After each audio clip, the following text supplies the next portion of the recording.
Good afternoon, everybody. My name is Stephen Heretic. I'm a member of the Virginia House of Delegates, and I represent the 79th House District of Virginia, which includes portions of Norfolk, Portsmouth, and Chesapeake. And it's really my privilege this afternoon to welcome you to this important conversation about cannabis policy and equity in Virginia. As everybody knows, over the past several years, we've seen an enormous number of changes in the leadership in Virginia, both at the governor's office and the attorney general's office and the legislature itself. And I think it's those changes of leadership which really are now making conversations about cannabis policy in Virginia meaningful and future looking.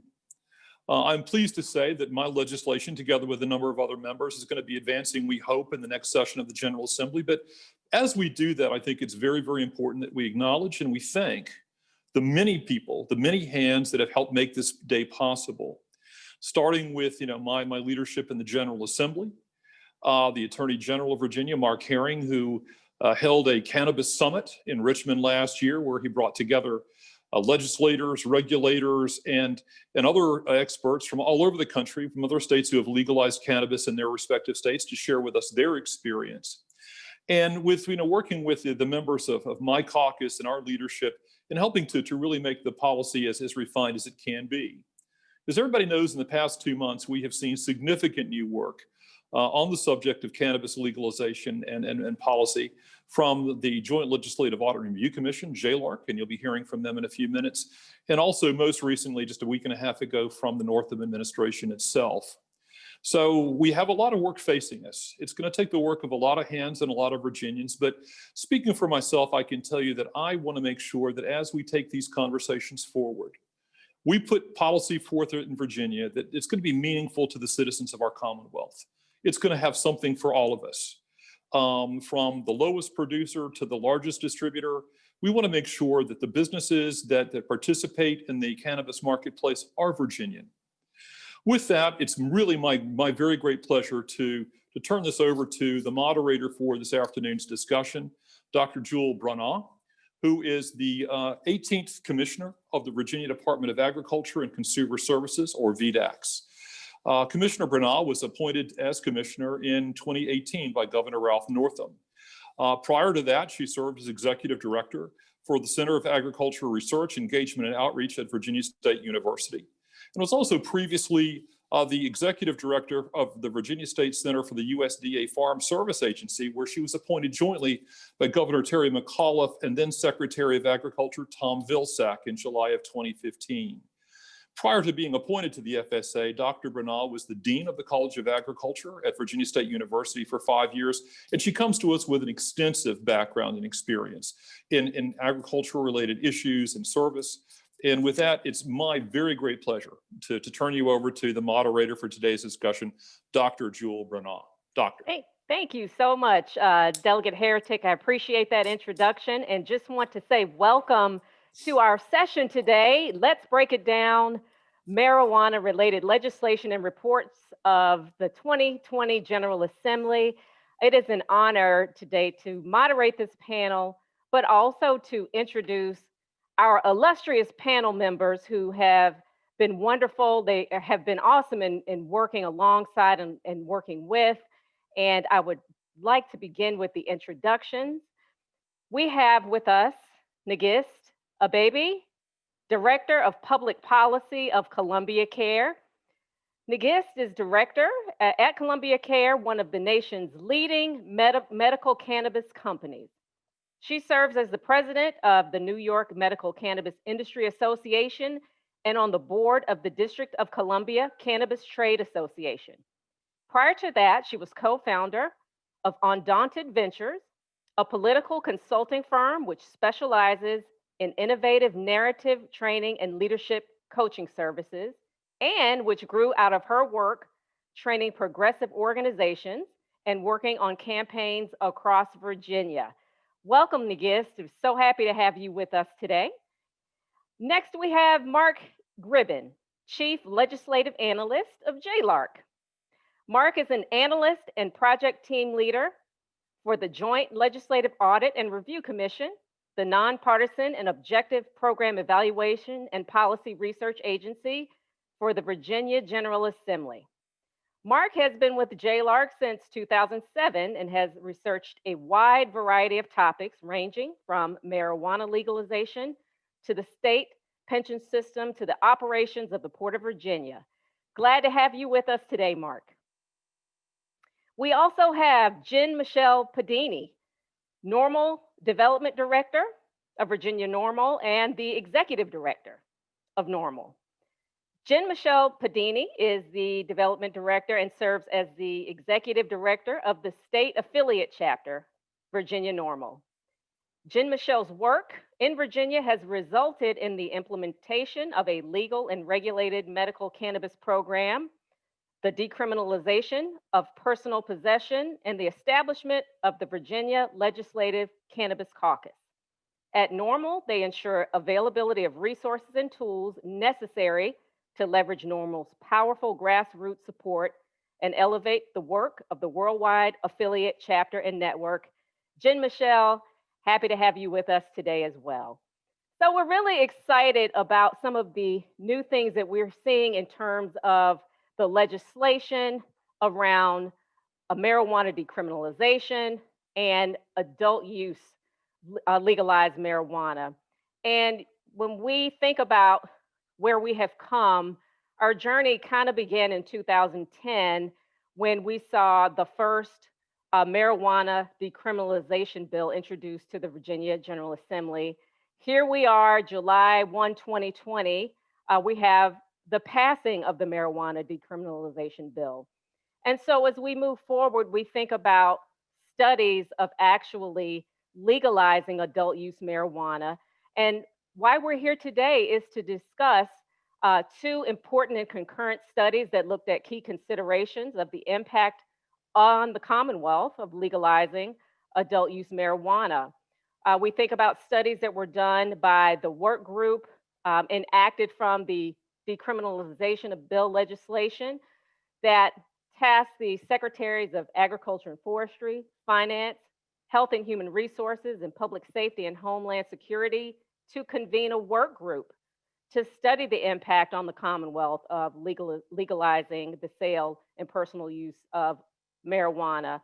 That work group consisted of stakeholders from a variety of different groups, health professionals, policy experts, community leaders, and citizens, and we learned a lot from other states.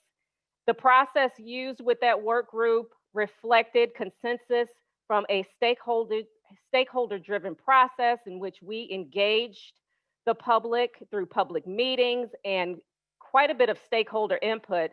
So we're real proud to say that we were able to engage the voice of the public in the development of that study. We looked at things like fiscal and structural, legal and regulatory and health impacts, and a variety of other things that need to be considered by the General Assembly. At the same time, we were fortunate enough also through joint resolutions for JLARC to also review how Virginia should legalize and regulate the growth, sale, and possession of marijuana. JLARC also engaged with the public through more than 100 interviews with stakeholders, including state and local officials and other states that legalize marijuana. And their study included 46 recommendations and 29 public options to consider. And I just want to note, both of these studies focus specifically on equity, both social equity and health equity from that standpoint. And our panels will talk a little bit more about that today. And I also want to say before we get started that the purpose of these studies are not, and these reports were not to recommend to either the governor or to the General Assembly whether or not the Commonwealth should take legislative action to legalize marijuana.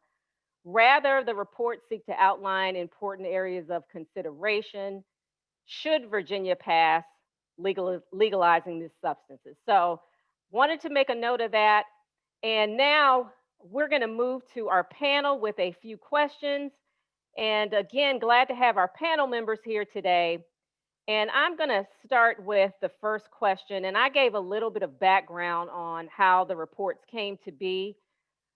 But I want to just throw this question out in terms of your perspective of how these reports came to be and who was involved in writing them and where the recommendations come through on those reports. And so if there's any one of our panel members who wants to go first, I'll go ahead and ask them to just unmute their microphones and give a little background from your perspective. Thanks so much, Commissioner. So we had a sort of belt and suspenders approach as we moved through the 2020 General Assembly with the considerations of how we might blaze a path, as it were, for the next steps, the steps of legalization. And we wanted to call for a study. As we all know, the state does not take large policy steps forward without first doing a study. So we knew that was going to be a baseline requirement. JLARC, of course, executed this and did a fantastic job. We were very specific in calling for considerations as to how, not if, but rather how the state should go about legalizing responsible use of cannabis by adults in an equitable fashion. And after we had the JLARC study bill drafted, we also added enactment language to the decriminalization bills that called for the convening of the Virginia marijuana legalization work group. This is an issue with a broad range of stakeholders, and it's best to hear from everyone well in advance of getting into the legislative session. Little did we know we would now, be facing even more hurdles with a very short 30-day session that is largely going to be virtual. So, we're incredibly fortunate that we did convene this work group and we were able to have these conversations on the record and hear from experts and additional stakeholders and the public, of course, as well. And together, these reports from JLARC and from the work group were compiled into a nearly 500-page report by Governor Northam that really outlines how we would best go about legalization in Virginia. Thanks so much, Jen Michelle. I appreciate that for giving that perspective. And it's been interesting to see how the JLARC study and the marijuana work group study kind of align in a lot of ways and have their specific purpose. Nagis, do you have a perspective in terms of how the reports came to be and who's involved?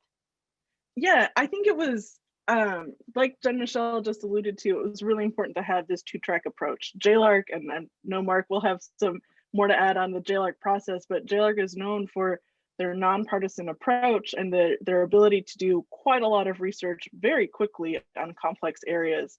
And that was a really important piece to be able to ensure that there was a research lens and the effort going into the economic analysis, as well as doing that comprehensive roundup on equity programs across the country.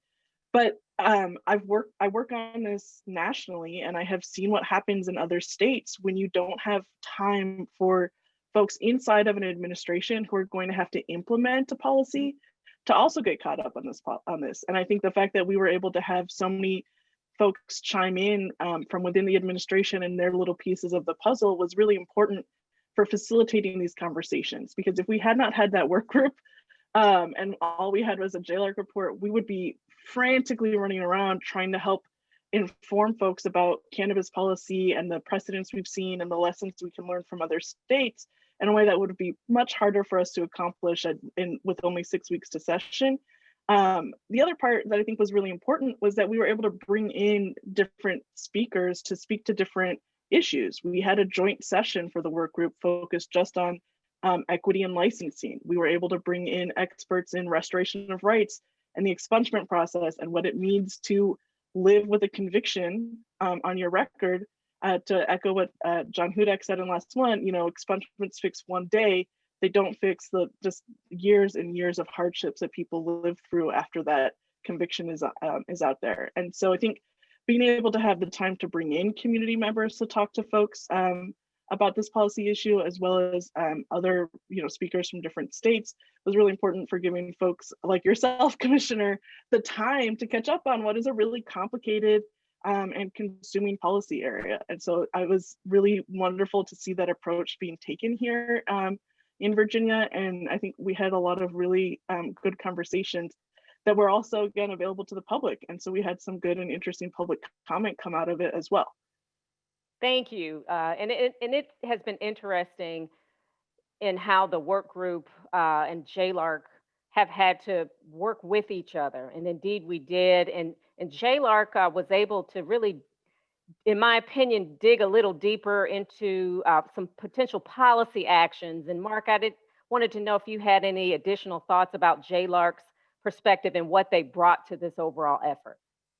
Sure. For any folks who aren't familiar with us, we are the objective, nonpartisan research agency for the Virginia General Assembly. Our directive here was to look at, as you mentioned, Commissioner, was to look at how the state could go about legalizing marijuana if that's what they wanted to do. We do not advocate for or against whether or not that's a good decision. We're simply putting forward a path forward if the General Assembly wants to follow it, which is, again, what we were directed to look at. Our starting place was with those marching orders. We, as you mentioned, we interviewed people across Virginia, both in state and local government, as well as advocacy agencies, associations. We talked with lots of people from other states. We brought in some consultants to assist us, especially with some economic and tax revenue projections. And we covered a lot of territory.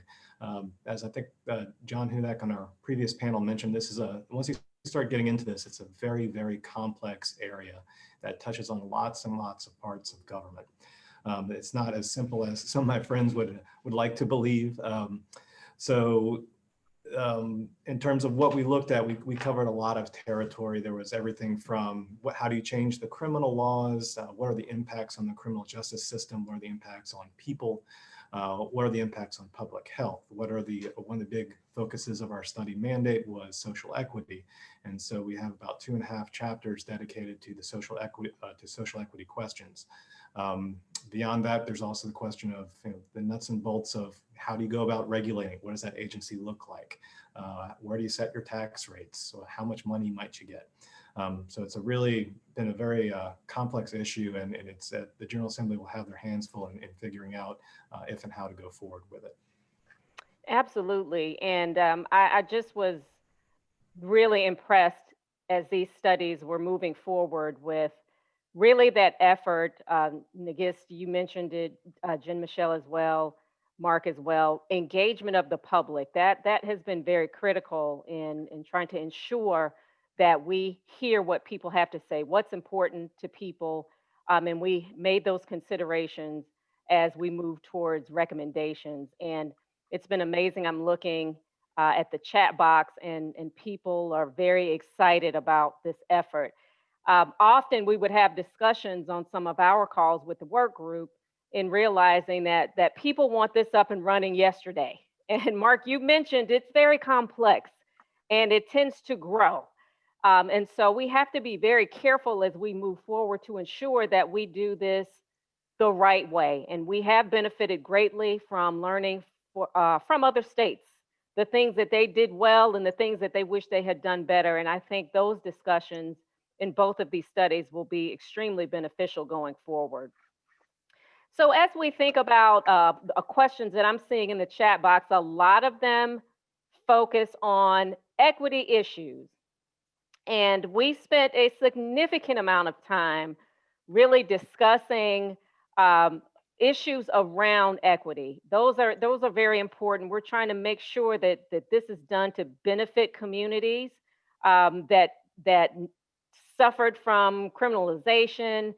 We want to make sure that this is a process that people who, if they want to get involved from a business standpoint, are able to do so. Numerous considerations around equity. And we can't talk about cannabis legalization without talking about equity. So my next question is, how did these reports address equity and what did they find? And I will toss that question out there to see who wants to grab it first. I'll take a first stab. So I think first of all, each of the reports spends a significant amount of time discussing social equity, and I think from my angle, I always look for 3 key features of social equity. First and foremost, expungements. What are we talking about in terms of repairing or undoing some of those harms from prohibition. Second of all, community reinvestment. Again, there's so much more damage being done from the failed prohibition of cannabis than convictions. It's also historic disinvestment from communities, underfunding of schools, and so many of these systemic effects that happen because of the way that prohibition was enforced and disproportionately impacting certain communities, especially Black Virginians in the Commonwealth. And then lastly, though they're all important, last and definitely not least, is access to the business opportunities. Is how do you ensure that the people who were harmed the most are not locked out of any opportunity in the cannabis industry? It's something that I also sit on the task force, Diversity, Equity, and Inclusion Task Force, was part of the National Cannabis Trade Federation. And it's one of the things we talk about frequently is how do we help promote and improve access to the cannabis industry? I think one of the things that puts Virginia in a really strong position right now is based off of the JLARC report. If you assume 200 to 600 dispensaries, which was the number put forward in the JLARC report, the current medical operators would be at most 15% of the future adult use market. And that's incredible, especially when you compare it to what has happened in other states. And so I think there's a really important element here of how do you not just create a license process, but then start supporting people who go through that license process, because it's incredibly complicated to put together some of these applications. Even as states like Illinois and other states have made progress in making it as simple as possible, reducing the license fees and things like that, folks need support and access to resources to help them understand how to navigate that process. And then in addition, and I think both reports touch on this, is just the general community outreach. Like, folks who are benefiting from this need to hear about this first. They can't be the last people to find out, because that is also part of how you see inequitable outcomes in cannabis. And so being able to invest not just in this community reinvestment fund, not just in expungements, and not just in business opportunities, but in talking about all of them so that folks understand what burdens are being taken off of their shoulders and are being addressed at the root, so that they can start engaging with new opportunities and recovering from the incredible harms that we have done to our fellow Virginians through the prohibition of cannabis. Thank you very much. And you mentioned some of the other states that we took a look at. We talked extensively with Illinois, who had some strategies that were very effective in addressing equity issues. And there's definitely, when you talk about populations, particularly Black and Brown populations that have been disproportionately affected and need additional support, providing additional opportunities that will allow those who are interested in entering the business through training, through incentivizing, through grant opportunities are extremely important, amongst other issues. Jen Michelle, what are your thoughts about equity and how these reports talked about equity and address equity? Commissioner, I'd like to also touch really quickly on an additional work group that was convened, and this is the medical cannabis work group. Negus and I both sat on that as well. And we had a number of discussions regarding equity as it relates to our existing regulatory model here in Virginia. There are a number of codified provisions that prohibit participation in Virginia's medical cannabis industry for those who may have even minor infractions on their record, as well as the really inequitable patient experience. It's a difficult program to access. There were even some questions being asked of patients as it relates to criminal history. And so we did take a deep dive in the medical cannabis work group around those discussions about equity, and how, even as we are looking forward to adult use and ensuring that is an equitable industry and experience for consumers, we have to deal with the reality of our existing regulatory structure and its inequities. And you can rest assured, viewers, that we will be looking to tackle that as well in the 2021 Virginia General Assembly. Yes, thank you for sharing that additional information. That's very important. And as we move forward with our discussions, we have to consider our other industries, medical marijuana, even how this sits alongside our industrial hemp program at the Department of Agriculture. So thank you for sharing that. And Mark, what are your thoughts in terms of the work of JLARC and the study that they did on how it addressed equity? Sure, that was obviously a key part of our mandate, and our starting point there was to first look at and look at the data to see how have marijuana laws been enforced. And what we found there was looking at several different demographics. The one that stood out was that Black Virginians have been arrested at about 3.5 times the rate of white Virginians for marijuana possession. And so marijuana possession is the most common marijuana crime. It's about 90%, I believe, of all marijuana-related arrests. So that was a pretty clear disproportion in the arrest rates, and we drilled down to see if that was sort of universal across the state. And what we found was that at every county or city where we had enough data to draw a conclusion, we found that there was some level of disproportionality down to the county and city level. So that was a pretty clear indicator that there is a difference there. So the next part then was we looked at, I think what been touched on here as well as in the previous panel, the expungement question. Again, this isn't something where we weighed in that this in favor of expungement, but we looked at how expungement could be done if that's what the state wants to do as part of a legalization effort, which several other states have done. And there's basically two ways that the state could approach that. There could be the petition process, which I believe Ms. Hutchison talked about, and also the automatic, quote unquote, automatic expungement process, where the state sort of does the heavy lifting. When looking at those two approaches, what we said in the report is that the automatic process, although again, it's not really automatic, it involves a lot of people at state government and local county clerk's office doing a lot of work. That process would be the more equitable approach, because oftentimes the petition process puts the burden on the petitioner to sort of get the wheels rolling and to move their petition through the courts. So looking at those two processes, either one could work, but if your goal is to have the most people have convictions expunged from the records, that would be the automatic process that you would follow. Of course, it's going to cost a lot more. In terms of the numbers there, we looked at over the past 10 years, there's been about 120,000 people or 120,000 charges or people convicted, excuse me, 120,000 convictions for marijuana possession. Some of those might be people getting convicted more than once, but that's about 120,000 people, give or take. Of those, 63,000 would be Black Virginians. And so you can see that expungement would have some disproportional benefits to Black Virginians just based on the disproportionality in arrests and convictions. The other part of that is that, that expungement would only remove the marijuana conviction. So for some people, that means they'd have a completely clean record. If people have another charge, that charge wouldn't go anywhere. But there would still be some benefits to each of those people who are affected.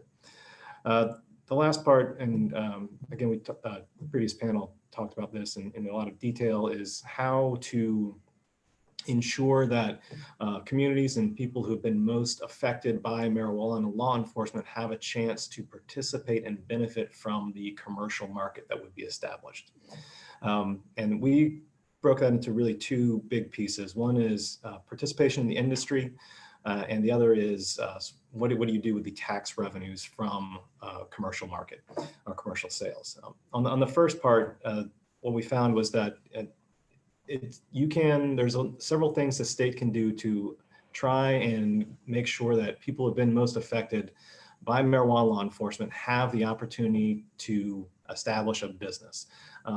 There's some simple things that are low cost, where you sort of design your structure in a way that makes most of these licenses perpetually open to small businesses. When you think about, if you're trying to benefit people from communities that have been harmed, a lot of these new businesses are going to be small businesses. So the more that you can do to encourage and promote and level the playing field for small businesses, the more you're going to provide opportunities for people from these communities. The other part that you can do is you can develop an assistance program, which can provide folks who may be new to the industry with some experience, some expertise, some advice, as well as some capital to help them establish and start up a business and compete. So it's really those two pieces were the options we laid out as an option for how can you go about making sure that there is the opportunity to compete there. And then also, how can you provide assistance to people from affected communities to make sure that they're best able to compete. The last thing that we talk about in the report is preferential treatment programs or preferential licensing programs or set-asides. There's a lot of terms for it. Those are attempts to try and set aside or preserve a certain number of licenses for folks from communities that have been most impacted. Unfortunately, there we found that there's a lot of challenges in doing that. We think that the license structure we put forward takes care of the need for most of that. There are, because most licenses would not be capped so that anybody who wanted to apply for a license would be able to, and with some of these assistance programs should be able to get those licenses. They're more of a factor when you're talking about licenses that have a cap limit. But there's also some other things you could do to kind of give a person to try and preserve some of those licenses. It just gets really challenging because, as Ms. Hutchison mentioned, if your goal is to target licenses at communities that are most impacted, and if that case is the Black community because of higher arrest rates, you cannot use race as a criteria because of the legal challenges and that would be associated with that. So it gets pretty challenging when you start trying to look at those preferential treatment programs. I blabbed a lot. Apologies. Well said, Mark. Thank you very much. And I'm sorry, go ahead, Nagis. Sorry, if you don't mind, if I can add just like one more point that I think I wanted to allude to when it comes to equity is one of the other things that we were able to get to with the work groups was the question of what do you do around how do you approach all things going forward with an equity-centered lens. So for example, from the public health perspective, how do you make sure you're putting money into behavioral services or behavioral health services? I apologize, this cat is being extremely persistent this afternoon. How do you help, instead of incarcerating youth who might have an interaction with cannabis, which is already happening now in the Commonwealth, how do we make sure that we are not funneling them into incarceration or saddling their families with fines that are too expensive for them to pay and are saddled not just on the child, but also on the parent? I want to give a major shout out to Sheba Williams for the work that she's done on educating and informing folks around those implications for youth. The other part of that is, responsible driving. No state to date has done from the beginning a serious educational campaign, the same way we had to educate Americans about wearing their seatbelts and not driving while intoxicated from alcohol, on how to drive responsibly as an adult cannabis consumer. And those are elements too that where if we can focus on prevention instead of penalization, we can be looking at how do we reduce these inequitable outcomes that we are still seeing in some states after legalization. And then the last thing I'll just say on equity is I think one of the most important things about cannabis policy in every state, on every aspect of it, is that we're going to be working on cannabis policy for the rest of our lives. Alcohol prohibition ended over 100 years ago, and we're still working on ways to better regulate and more responsibly, handle that substance, and also responding to innovations in alcohol business models. The craft brewery revolution over the last few years was a major change and shift in one industry that's been around for a long time. And so just like to remind folks that we got a lot to do and we got a lot that we need to get right early because there are mistakes that are hard to correct later on. But we're not going to solve everything in this next year. We're going to be spending the rest of our lives trying to perfect and improve cannabis policy and updating it as we see more and more information and feedback from legal markets getting established across the country.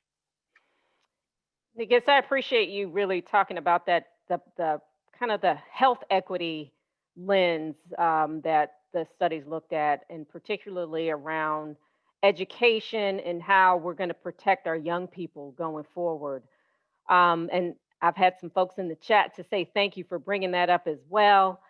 I also had a question in the chat that talked about participation. What does it mean?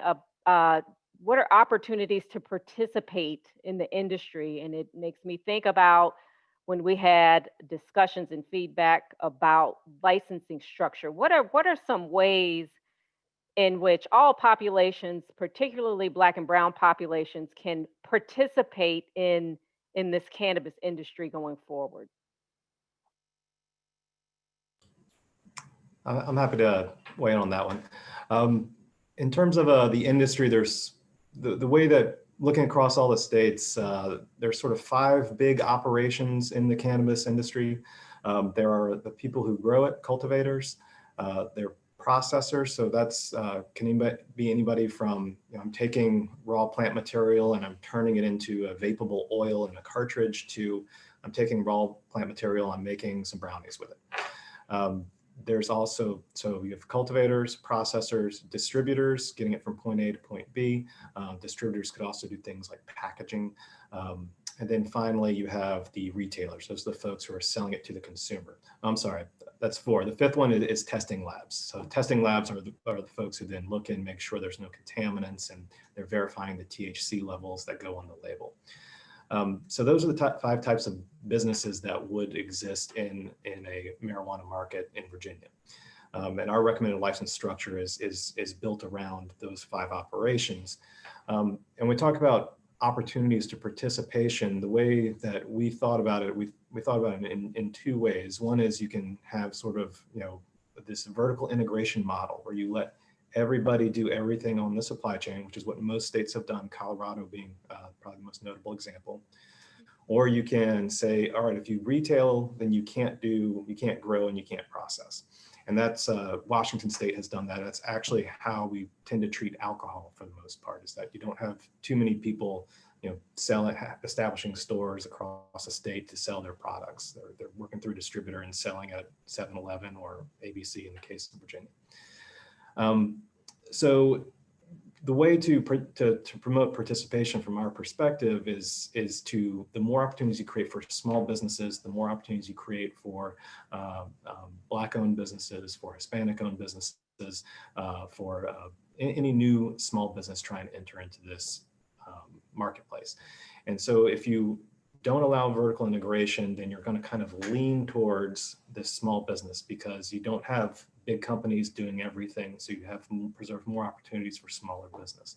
Other things you can do in there is you to the extent that you can, you don't have caps on certain license types. So for example, there's really no need to put a cap on distributors or processors, because they're not producing marijuana, they're not selling it. They're, the number of producers that you're going to have, the number of distributors you're going to have is going to be dictated by what the market can hold. You do need to have some caps on cultivation, because you don't want to have more marijuana than the state can consume. Marijuana can't be exported elsewhere. And there was one state, for example, where granted they had some different goals than we would have here, but they essentially grew more marijuana than could be consumed in the state for the whole year or 2. So that leads to a lot of problems. Prices fall, so people have problems, go out of business, and stuff can end up on the black or the illegal market. So you do have to have caps there, but you can structure it in a way that provides opportunities for small businesses to enter. Maybe you apply your caps to your larger businesses, and so new people can come in. The retail side is probably the trickiest. That's the easiest thing to get involved in. But as Ngus was mentioning, you don't want to have a situation where you have a bunch of retailers and they're all in one part of town, and then all of a sudden, it's like the liquor store on every corner problem. You don't want that. So you have to have some sort of caps on that. And what we recommended, or I guess the option we put in the report, is that you could give localities some say over how many stores they would like to have, and that the caps would be set that way to be responsive to local needs. And you would also give them some authority in how much density there could be. So the total number of retail stores, it would kind of depend on what the locals wanted to do, at least if what we have in the report was followed. I don't know if that was on point to the question. No, it's very clear. Yes. Yeah. And we're talking about structuring commercial market for adult use cannabis. Any other thoughts about what the state may need to keep in mind in terms of how to structure Mhm. this Well, one of market? the things that so Mark just did an excellent breakdown of the different types of kind of industry licenses. One of the other points that complements that is ancillary businesses. Every cultivation is going to have, like, enterprise is going to have, you know, like a multi-million-dollar HVAC, you know, contract for somebody. These are incredibly high tech, high infrastructure investment facilities, and that's another area where I think it would be wonderful to see, um, you know, emphasis on what is your supplier diversity when you're applying for these licenses. Who are you contracting with? Who are you uplifting in your business choices as an aspiring cannabis entrepreneur? And who are you trying to bring out along with you? Now, related to that, and coming back to our expungements and equity issue, is the fact that it can be impossible for some folks with certain convictions to be able to acquire a DPOR license. You might have been incarcerated and been trained to be an electrician, and then when you are released and you try to go get your professional license from DPOR, you can be denied access to that business opportunity. And so the equity issues here are constant, they're constantly present because systemic racism is constantly present in our society, and we're constantly trying to navigate and reduce the impact of that. And so I always like to remind folks there's an entire plant touching, if you're in the industry or familiar with it, typically called plant touching businesses, the licenses that Mark just outlined. And then there's non-plant touching cannabis businesses, and that might be your marketing entrepreneurs, your HVAC or electrical contractors, right? A whole host of folks. Security is something that frequently gets contracted out and is a major, major portion of what has to be part of a robust legal cannabis market. And so in addition to all of the opportunities within the industry, there are all of these opportunities adjacent to it. And JLARC kind of wrote about that and described that secondary and tertiary economic impact from creating this type of industry and moving it into, well, I shouldn't say creating, moving an illicit industry into a formal economy. Thank you. I just add one thing, if anybody got concerned. When you're talking about cultivation, there are, you know, big 30,000 square foot facilities where you need this high-end HVAC. I think the license structure that we put forward, which is in place in a lot of states, also allows for smaller tiers. So you have smaller facilities where it's not necessarily that high of a bar to entry. But Nigas is 100% on point. There are a lot of other ancillary businesses that exist to support this. And you mentioned, you know, contractors, security systems, accounting is specialty, and a cash-only business. There's a lot out there. And those ancillary businesses are as important as anything else because all of that is what makes the economy better, whether it's a local economy or the state economy. So excellent point there. And not only did we talk about structure, but we also talked about taxation. So how could the cannabis industry be taxed? And what potential revenues could be generated from for state and local governments?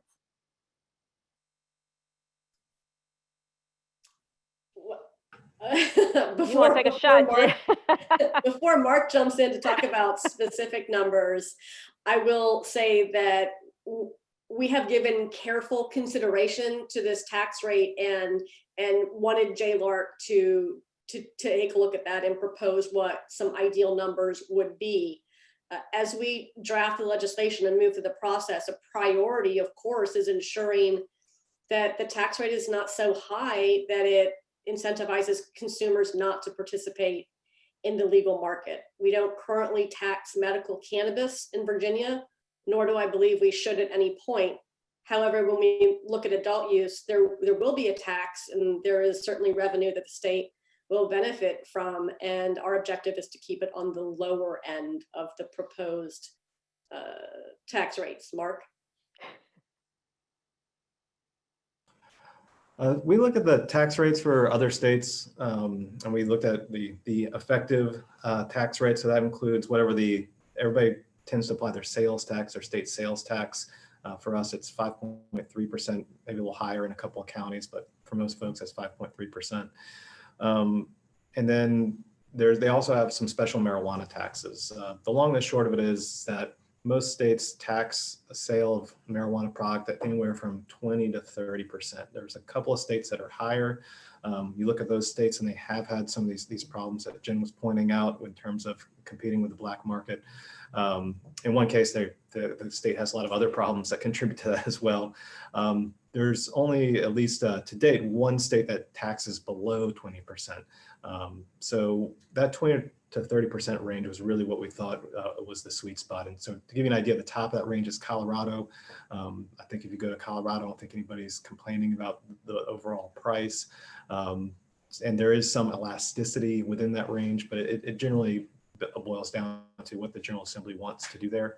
An interesting idea is something that Illinois has done, which is for products such as edibles and vape oils or other concentrates where there's a higher THC potency, is to have a higher tax rates for those products. The logic there is that edibles are sort of more appealing and easier for new consumers or younger consumers to try. And so and also there is an accident. Some states have had issues with accidental consumption, something that looks like a candy and somebody eats it and doesn't know it's marijuana, or overconsumption. Edibles have a long time to kick in and some people will just eat too much. So there are some public health costs and a higher tax. The theory is that higher tax rate would help you offset some of that. And then for concentrates, these are simply, it's just because it's a higher THC potency product. And similar to alcohol, we have much higher tax rates for liquor than we do for beer or wine. And depending on where you set that could bring more revenue. It could bring about the same amount of revenue. It would just depend on where those tax rates were set. Very good. I guess, did you have any thoughts?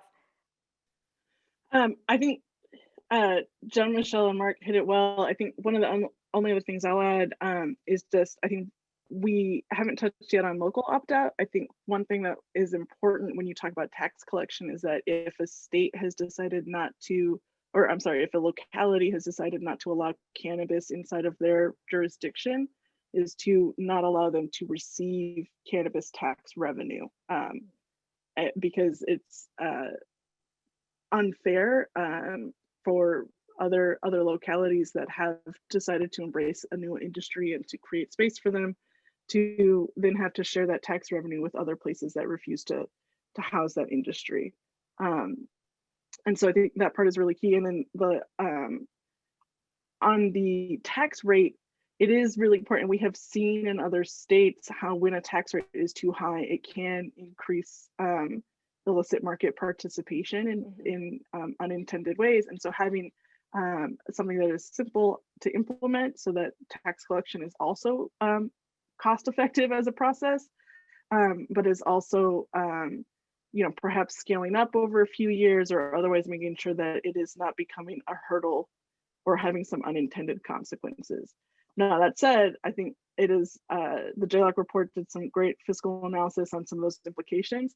And, coming back to that community reinvestment fund, like that is where that tax revenue should be headed, is to support that reinvestment into historically impacted communities.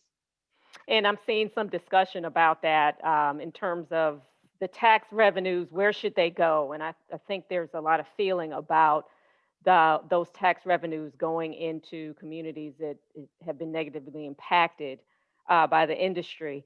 Any other thoughts on what the studies talk about in terms of where the tax revenue should go, or considerations around how to make that decision? Because I know other states are doing lots of different things. I think we've seen, for example, in Colorado, they fund capital improvements for their schools, is a dedicated stream of cannabis tax revenue. Other states have decided, in addition to community investment, or have picked other types of issues like that to put it in. Again, the JLARC report, I think, did a really important piece of analysis in terms of designating that, for example, if we put $50 million towards education, that would really come down to just about $40 per student. And so perhaps looking at ways to be more specific and targeted with how we use this revenue so that we can be having, again, the types of equity-focused impacts that are a critical part of actually undoing the harms of prohibition. Any other thoughts? I'm glad to circle back. I left that one on the list. Is that again, we were asked to, in terms of where the money goes, we didn't really weigh in on that. We were asked to look at some options for using it for community reinvestment. So we discussed those in the report. There are some existing programs that you could take some of that money and put them into, for example, student loan programs, workforce training programs. But again, we're talking about a 150, 160 to $300 million. It sounds like a lot of money, but once you start spreading that out, it doesn't turn out to be that much. So if your goal is to more closely target communities that were impacted, you could also look at this idea of a community reinvestment fund, which is what Illinois has done and what Toya had mentioned in the previous session. And if you do that, however, this state has a history of sometimes having economic programs and sort of these programs that make these grants having some problems. So the way you would set that up would need to be very careful. You would need to think really hard about how do you ensure transparency and how those awards are made. How can you ensure that those grants are doing what they're supposed to be doing? Those are all things that the state would need to put in place if it was going to have a program like that. Thank you. Jim Michelle, I saw your hand up. I didn't. Thank you. The work group did have some very strong feelings as to how revenue should be allocated, with sort of one side of the group advocating very strongly for restorative justice and reinvestment opportunities with these funds. And then there being a very loud contingency calling for substance abuse related funding. So I think it's very telling if you look at the governor's statements on this, which are very reflective of the work group report, that it's reasonable to expect that will sort of be the two major buckets that tax revenue is expected to fall into in restorative adjustment and reinvestment, and then in providing what is hopefully evidence-based substance education. Thank you very much. And I know we're getting close to the end. I'm looking at the chat and I'm seeing a lot of questions around home grow. I know that the reports really kind of indicated more needs to be done in that area, and we won't delve very much into that, but I just want to acknowledge that. But I do have a question. Maybe the last question, but what in the reports do you think are going to be hot topics that our legislators have to make decisions about? I definitely have some thoughts on this, knowing that this question was coming. I think that my thoughts on what the top three major considerations, whether they're hot topics or not, but sort of the three big topics for the legislature are going to be: number one, where does the Cannabis Control Commission go? We hope that this is operating as an independent agency, but we have to decide where that's going to go, what existing secretary might oversee that agency.